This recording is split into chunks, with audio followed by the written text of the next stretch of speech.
महान्यायवादी, attorney general या एजी, या ऐसे भी कह सकते हैं AGI, attorney attorney general of India, attorney general of India. ठीक है। महान्यायवादी होता है जो क्या होता है, ये भारत सरकार का प्रथम विधि अधिकारी होता है। भारत सरकार का प्रथम विधि अधिकारी कौन है, तो महान्यायवादी है। ठीक है। तो भारत सरकार का वकील कौन है, तो महान्यायवादी है। ठीक है। भारत सरकार का मुख्य कानूनी सलाहकार कौन है, महान्यायवादी है। ठीक है। भारत सरकार को कानूनी विषयों पर परामर्श देने का कार्य कौन करता है, महान्यायवादी करता है। यानी अनुच्छेद 76 कहता है कि भारत सरकार को कानूनी विषयों पर परामर्श देने का कार्य कौन करता है, महान्यायवादी करता है। कौन करता है, महान्यायवादी करता है। ठीक है।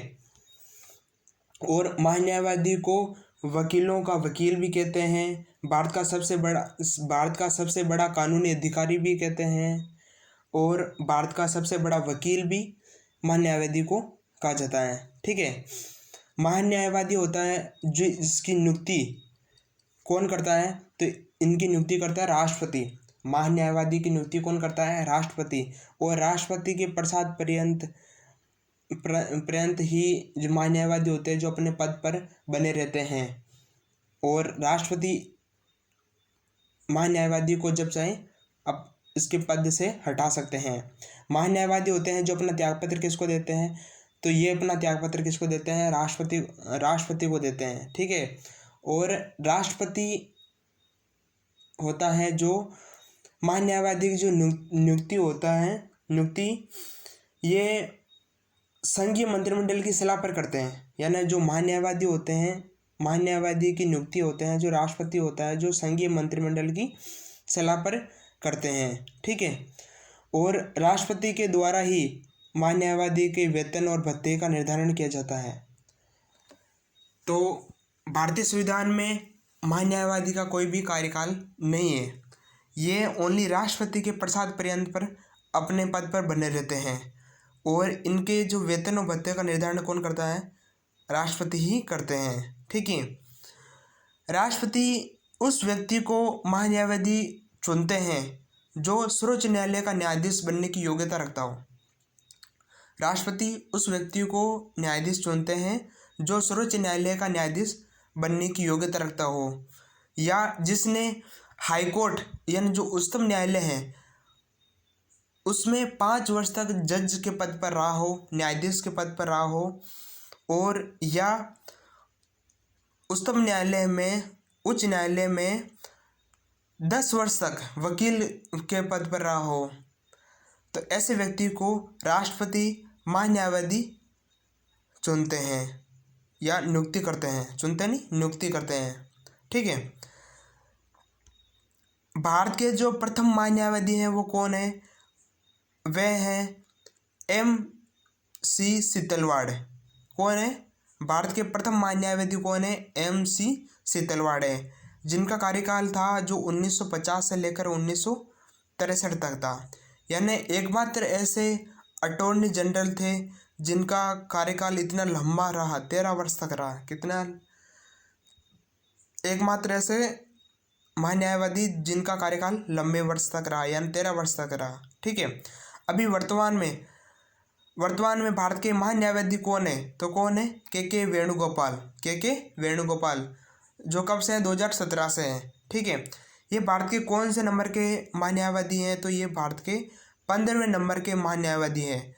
के वेणुगोपाल है, इनकी जो पूरा नाम क्या है, इनका पूरा नाम है कोट्यन कंठकोट वेणुगोपाल, कोट्यन कंठकोट वेणुगोपाल। ठीक है। महान्यायवादी होते हैं जो न तो संसद के सदस्य होते हैं और न ही मंत्रिमंडल के सदस्य होते हैं, फिर भी यह किसी भी सदन या संसद की किसी भी समिति की बैठक में भाग लेते हैं, और अपने विचार प्रकट करने का अधिकार होता है इनके पास, और मत देने का अधिकार नहीं होता। यानी महान्यायवादी होते हैं जो संसद के सदस्य नहीं होते और न ही मंत्रिमंडल के सदस्य होते हैं, फिर भी क्या होते हैं, ये जो संसद होती है संसद के किसी भी सदन में भाग ले सकते हैं, संसद की किसी भी बैठक में भाग ले सकते हैं और अपने विचार प्रकट कर सकते हैं, लेकिन इनको मत देने का अधिकार नहीं है। महान्यायवादी को मत देने का अधिकार नहीं है।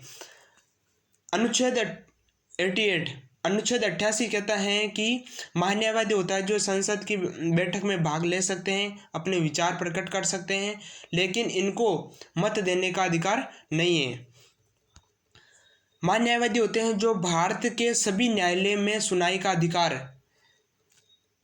महान्यायवादी को भारत के सभी न्यायालयों में सुनवाई का अधिकार होता है। ठीक है, अगर मैं कहूँ कि भारत सरकार संबंधित मामलों में, भारत सरकार से संबंधित जो भी मामले होते हैं और उसमें सुप्रीम कोर्ट यानी सर्वोच्च न्यायालय होता है, उसमें कौन उपस्थित होता है? तो कौन होता है? महान्यायवादी होता है। ठीक है, जैसे ये यहाँ मैंने आपको बताया था कि महान्यायवादी होते हैं जो गैर सदस्य होते हैं, मतलब संसद के सदस्य नहीं होते हैं, फिर भी क्या होते हैं, वह संसद की कार्यवाही में भाग लेते हैं।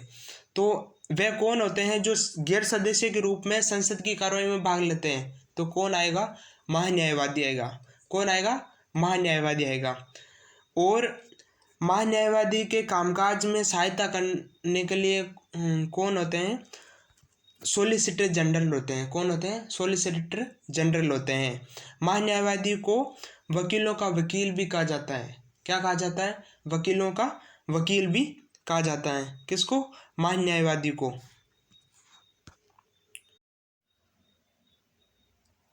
महान्यायवादी जो पद है उसका सर्जन कब किया गया? 1950 में किया गया। कब किया गया? 1950 में किया गया। ठीक है, महान्यायवादी को जो राष्ट्रपति के द्वारा निर्धारित वेतन और भत्ते मिलते हैं, यानी महान्यायवादी को राष्ट्रपति के द्वारा निर्धारित वेतन और भत्ते प्राप्त होते हैं। ठीक है, और इनको किस माध्यम से प्राप्त होते हैं? तो संचित निधि के माध्यम से। यानी महान्यायवादी को जो वेतन होता है जो संचित निधि के माध्यम से प्राप्त होता है, लेकिन इनके वेतन का निर्धारण कौन करता है? यानी महान्यायवादी के वेतन का निर्धारण कौन करता है? तो राष्ट्रपति करता है। कौन करता है? राष्ट्रपति करता है। इनको वर्तमान में तकरीबन 2.5 लाख रुपए मिलते हैं। कितने? 2.5 लाख रुपए। ठीक है, इनके जो महान्यायवादी को जो सुविधा मिलती है, महान्यायवादी को जो सुविधा मिलती है वो संसद के सदस्य मतलब लोकसभा हो गया, राज्यसभा हो गया, उनके सदस्यों के बराबर इनको सुविधा मिलती है।